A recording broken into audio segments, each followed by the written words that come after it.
Hello my friends, welcome back to my channel.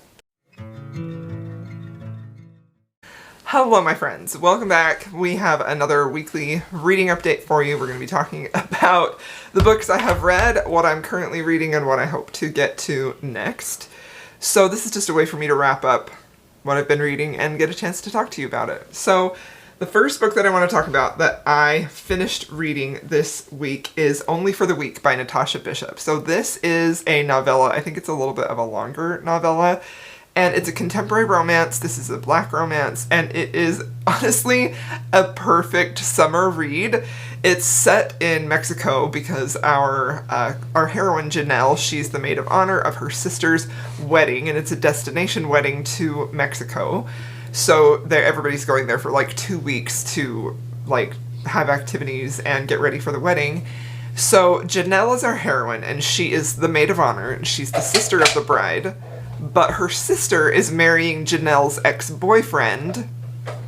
And Janelle, while she's there, the whole point of the plot is she engages in a 1-week affair with the best man, who is the groom's best friend.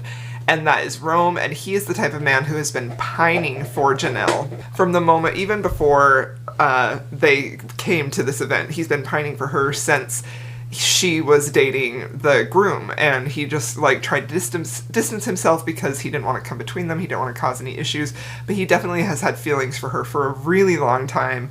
So now that they're in this destination and they're sort of like in forced proximity in that way, he notices that she's definitely attracted to him. And so he tries to capitalize on that by engaging in like a week-long physical affair with just her, and you know, she's like very strict about saying just for the week, that's it, only for the week. And he's like, okay, because he's going to take whatever he can get.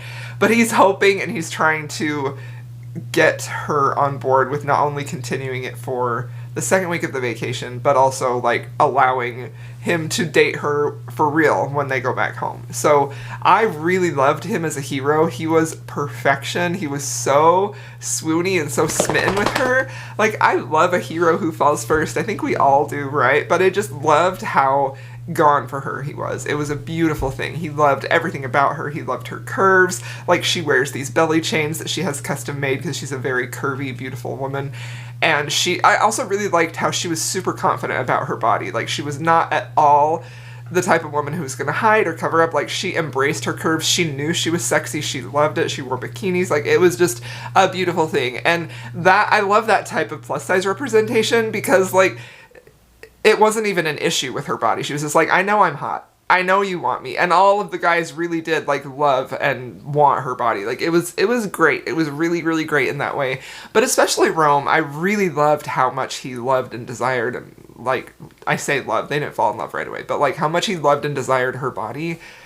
And then, of course, like, they end up having this really great connection, very thoughtful moments together, little interactions that show that he's thinking about her, and it's just very sweet. And, like, of course, like, the guy, he's a complete, like, wealthy, I'm not sure if he is technically a billionaire, but, like, he spoils her very lavishly. Like, he takes her to go snorkeling to see sea turtles because that's her favorite animals. Like, he plans it. It was just a very fun read. It was dramatic in the sense of, like, the situation. Like, the ex-boyfriend was now her sister's fiance, and her sister definitely has some issues there with the heroine and like some jealousy, insecurity type of things like that. But the romance itself was very low angst, and it was just fun in that way. Like, I just loved it. The hero is also very protective. Like, there were some opportunities where some other men were maybe going to move in when they didn't know that, like, she was with him, and it was just great. I really, really loved it. I gave it 4.5 stars, rounded up to 5 stars, and the only reason that I do think it's not quite a full 5-star for me is that I felt like there were a few pacing issues in the first half. Like, it's separated into first week and second week, and the first week definitely felt like towards the middle of the book it was kind of slowing down, and it wasn't quite as engaging as the rest of the book was. So still a solid read, and if you're looking for a summer romance, I would highly recommend that one. It was so great, and it's on KU. Okay, so now the next book that I read is A Darker Shade of Magic. I finished my reread of this. I listened to this on audio. This is I left my tabs in here. I didn't end up tabbing very much of it. But I have been wanting to reread this series. I've talked about it a lot. It's Portal Fantasy. I really, really loved getting a chance to go back and read this and see her, like, points of view for having like why she put her characters in situations, why she built the world she did, especially knowing what happens at the end of this fantasy series and how everything is sort of like starting to get laid out here. I just really loved it. I loved getting reintroduced to our characters. There is the opening scene in here. I actually started vlogging this book, but then I decided I didn't really... I was kind of like bouncing all over the place from book to book, and I wasn't really feeling like vlogging just this one book. So I have one clip I'm going to insert right here, which is just talking about what I really liked about the opening scene and how V.E. Schwab introduced the opening character. So I'm going to share that short clip here, and then I'll come back and wrap up my final thoughts on the book. This series is basically, it opens with our main character, Kel, who has a magical coat, and it has innumerable different sides, so he can go inside out over and over again until he gets the coat that he wants. And he is able to travel between worlds, so there are like different Londons in this universe. So he lives in, I think he lives in Red London, and there's a White London, a Grey London, and then a Black London, which is like forgotten. And he's traveling, bringing word from the Queen of Red London to the King of, I think, White London is where he travels in the opening chapter. And that king is, you know, practically senile, and he's blind, and people consider him mad. And it's such an effective opening scene because it really shows you the setup of the world. It shows you the concept of traveling through these different Londons and how they're different, and a little bit of the political setup. But the thing that really gets me about this chapter is how it really shows you Kel, the hero, the main character, how he is bringing a letter to this king who believes that he's forgotten from the Queen in Red London. And the Queen wrote just a very brief letter, just a few sentences. And the king has been sitting there waiting, like, just like that's what he's living for, is this message from the Queen. And it's been very long, and he didn't think that he was going to get a message. And so Kel reads like the few sentences. It's very abrupt. It's very short. And you can see the king is just dying to hear something from the Queen that he's been waiting for. And so because he's blind, the king is, Kel elaborates on the letter and throws his own stuff in there in the tone of the Queen, just so that the king feels like he's not forgotten. And it's just such a beautiful moment where he's showing this tenderness and concern for this aging, decrepit, sort of mad king. And I just love what that says about the character. So originally I gave this book 4.5 stars, and I think it's still a 4.5 star read. It's not quite a 5-star read. It's such a solid fantasy. I really, really just love her writing. Her writing is so good. It's just, like, there are so many parts in here that are very thought-provoking, but they're just a couple of sentences, just sort of like to give you this thought about this insight into the character and this insight into how that connects with like human nature and humans in general. And inevitably there's always something that I find relatable. Even though this is in a very unique fantasy setting, I love how that brings out the humanity of people and puts them in situations that feel like in danger or at risk, or where they have to make decisions that are complicated, but it feels disconnected from reality in a way that feels very safe, where I can like examine those ideas, but I don't have to be confronted with a lot of real world issues that are traumatizing, you know? Like, I like those books too, but that's one reason why I love fantasy, is because it allows you to sort of imagine what would our world be like if we had these opportunities or these choices. What could our world look like? How would we behave? And I just loved that so dang much. So love all the characters, love all the setup, just adore this book. 4.5 stars. And I'm not sure if I'm going to go into the second one or if I'm just going to skip straight to my arc, because I did get an arc for her continuation of the series, and that comes out this fall, and I'm dying to read that right now, so I may just jump ahead to that one. But I also want to come back because the third book in this series is my favorite of all time. Okay, and then I read, this is another book that I listened to on audio. I listened to The Beautiful Ones by Silvia Moreno Garcia. This is a fantasy book with a heavy romantic subplot. I definitely wouldn't call this fantasy romance at all. I wouldn't even call this a romance. This is fantasy forward and almost in a very like literary slice of life type of way, because a lot of this is really examining our characters, their own internal points of view, their own internal perspective. And I think that I've heard some people say that this is a cozy book, and I think this just goes to how difficult it is to pin down cozy as a definition for books, because this didn't feel cozy to me at all. This is very very thoroughly laced with a feeling of melancholy, and I think that's interesting and fascinating to read. But when I finished this, I wasn't feeling cozy at all. I was still like, my heart was kind of aching and hurting for mostly the heroine. So this book follows three different perspectives. We have Nina, who is our young heroine. She is a telekinetic, and she's kind of been a little bit ostracized in society because this definitely has like a Regency feel. I'm not entirely sure what the time period is. I maybe didn't pay close enough attention, but it feels very similar to a Regency type of setting where she has her season and she's sort of a little bit ostracized in society because she has telekinesis, and that's considered to be like vulgar or unacceptable for ladies to have. So she's struggling. She's not really fitting in. She hopes to find a husband. She hopes to find love, but she's also not a great beauty. Like, I kind of liked that about her character because she's described not as being overly like beautiful. There are a lot of her physical appearances that are very average or even below average, but the parts of her personality really make her beautiful in the eyes of the hero.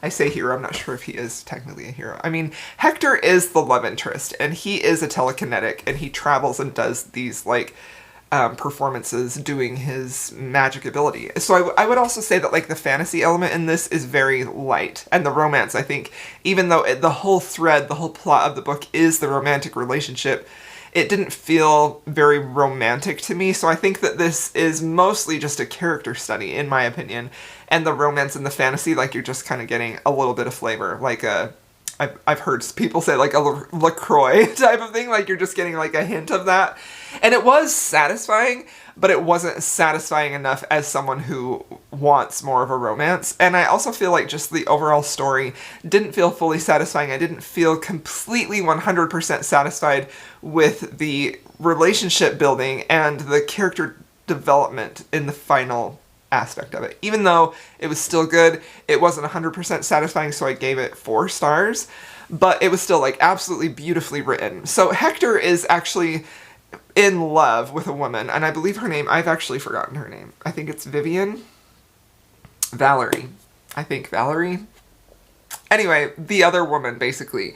Hector ended up, like, with her. Is her name Valerie? I need to check. It's Valerie. I checked. So Valerie and Hector met when they were very young, and they fell in love, and they had what seemed like a very young, passionate affair. And they ended up, like, sort of, like, promising to each other that they would wait because Hector needed to go and try and make a name for himself and secure a fortune because he's kind of nobody and she comes from a respectable family. And so she says that she's going to wait. He goes to do that and come back for her. Well, she ends up actually marrying somebody else in that time when he's going to try and build a name for himself so he can come back for her. And partly it's mostly her family really sort of forced her into that marriage. So it wasn't something of her choosing.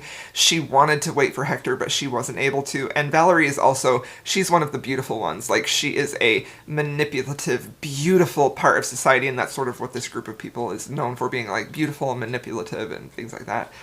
And she was the antagonist here, obviously, because she is very bitter. Like, she is fueled with bitterness because Nina is actually Valerie's husband's cousin. So when Nina is having her coming out season, Valerie is sort of in charge of, you know, like, taking her under her wing and sort of, like, presenting her in society, like you would find in a typical historical romance, like a matronly type of character, even though she's not, like, a matron. Anyway, so she is very, very bitter because her husband, Valerie is very bitter because her husband wants Nina to marry for love.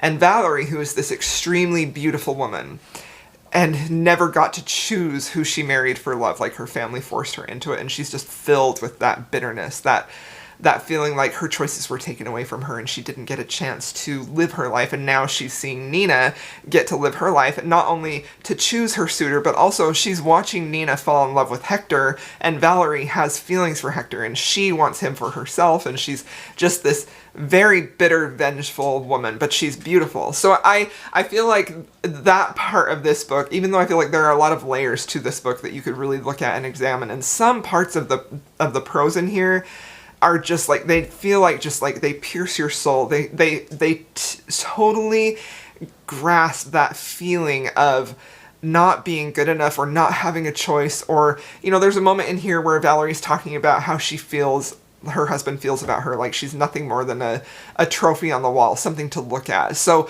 while she has her beauty that she uses to her advantage and that's her power, she also recognizes that it's a very shallow and fleeting power, because in the eyes of her husband, all she is just like a beautiful doll, a trophy on the wall. There's nothing about her that is special other than this shell of beauty, which is fleeting. And I just really, really liked that. And I loved Nina's character. Nina is definitely the most endearing character. She is so just sweet and charming, and like you don't want anything bad to happen to her. So when she inevitably finds some heartbreaking things that happen because of Valerie's manipulations, like it really does a good job of making you feel so sympathetic for Nina and just hate Valerie. You know, like by the time this book is over, Valerie is one of the best antagonists that you do not like her at all. And Hector, for his part, you know, he's still so smitten, so thinks himself so in love with Valerie that he does a lot of stupid things in his relationship with Nina. He sort of uses Nina to try and, you know, get back at Valerie. So watching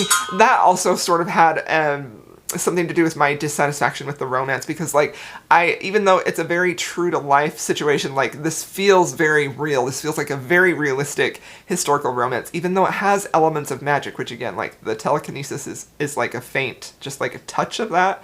It feels very real. There's really no fantastical element in here, because Hector acts like what we would assume a very realistic man would behave in some ways, in that he uses Nina, he uses her affections for him to get back at Valerie, but at the same time he very gradually and slowly starts to fall for Nina and see and appreciate all that she is and how she feels for him, and his opinion of Valerie changes. And it was just, this really was a masterfully written book. Very beautiful prose, very clever, very well thought out. Characters were extremely complex and very fully fleshed out.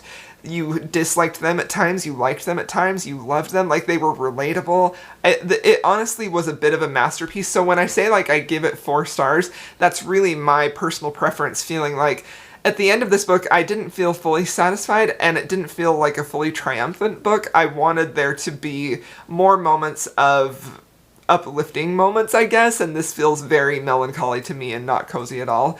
So that 1-star doc is really just my personal preference. I will say that this book is very, very slow, but I like slow books if they're well done and if they really do a good job of exploring the characters, and I think this really, really did that here. So if you're looking for something very action-packed and plot-forward, this is not the book for you at all, because the plot is very minimal. This is more about the characters and who they are and the choices they made in the past and how that affects them and choices they're making in this moment, and it was beautifully done. And I'm probably going to be thinking about it for a long time. So, like, I say it's a 4-star, but I don't know. You know, like, I feel like something I've really been struggling with lately is rating books upon completion accurately. I feel like I'm continuously changing my reviews, bumping them up, lowering them, you know. So this is a book that I feel like, right now, I think it's a 4. Could that change? I think it could. Like, I literally just finished listening to this last night when I was working. So, and I've had like the night to think about it, and I'm like, I don't know if this could be a 5. I think it probably isn't a 5. I think it could be a 4.5, because like a 5-star read for me has to be like wholly enjoyable. It meets all of my requirements for a well-written book, a really well-crafted story, a really, you know, it's technically good, but it also meets my needs for something that I personally want, like something that brings me a lot of joy, or is something, it doesn't even have to bring me a lot of joy, because there are books that are 5 stars that don't, but it has to like fulfill something that I'm personally looking for. So that's what makes a 5-star book for me. And that's why I feel like this is probably not ever going to be a full 5-star read, but at the same time, like, I want to reread it. I keep thinking about it. The thing that this book reminds me of the most is The Night Circus. If you read The Night Circus and you really liked it, I would highly recommend this. Although this book isn't nearly as magical as The Night Circus, it really feels very similar in vibes and tone, and I think that if you liked that book, you would like this one as well. So, yeah. Wow. Really thinking about this one for sure. And like it does have a happily ever after at the end. I mean, technically, even though I don't think it's technically a romance novel, and this doesn't read anything like historical romance that I've read before. I think it's really more of like a historical fiction, literary fiction, fantastical with romantic elements. Like, that's what I would classify this as, but it was it was very well done. Very, very, very well done, and I'm extremely impressed. So now that we have come to the end of this, I think this is probably a 4.5. This is a 4.5 star book. Like, the more that I do that a lot, especially in my vlogs. By the time I'm done talking about a book in a vlog, I'm like, you know what, I think maybe I like this a little more than I thought I did. Okay, so those are the 3 books that I finished and read. So now I'm going to talk to you a little bit about the books that I am currently reading. So I have kind of struggled a little bit with audiobooks as far as like something that's holding my attention and I keep sort of skipping around. And I think it's not the book's fault. It's really like I'm having a hard time focusing on one audiobook. Like as soon as I sit down to work and I'm playing my audiobook, I find my mind like drifting to, oh, remember this you're worried about? Remember you have to do this? Remember all of these customers you've got? You know, like I've got like so many things in my brain that I'm finding it really, really hard to turn that off and just work and focus on my audiobook.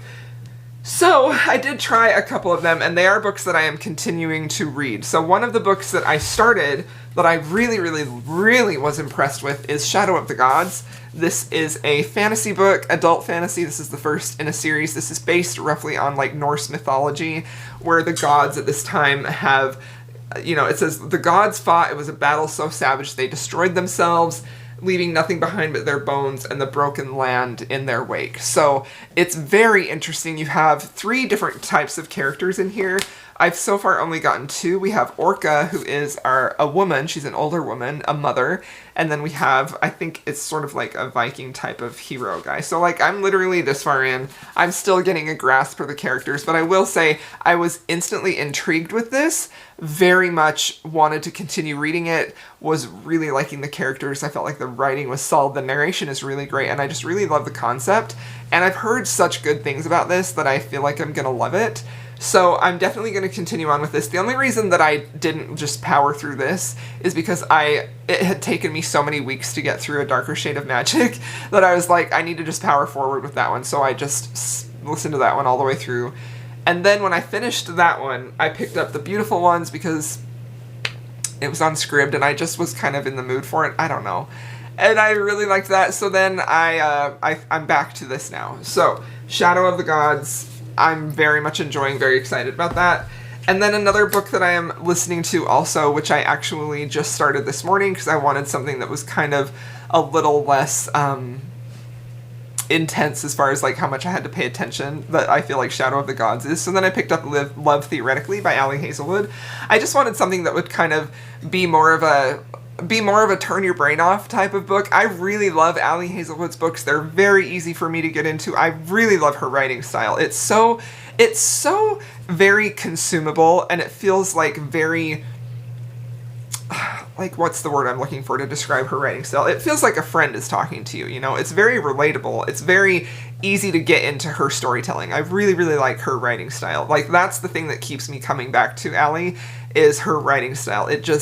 I get sucked in right away. I really get to know her characters. I just really love her writing style for me. And it is a little simplistic and it is a little bit quirky, but it really vibes with me and I love it. Especially when I need a book where like maybe I'm feeling a little stressed or a little anxious and I want something that is just going to allow me to just sink into a story right away.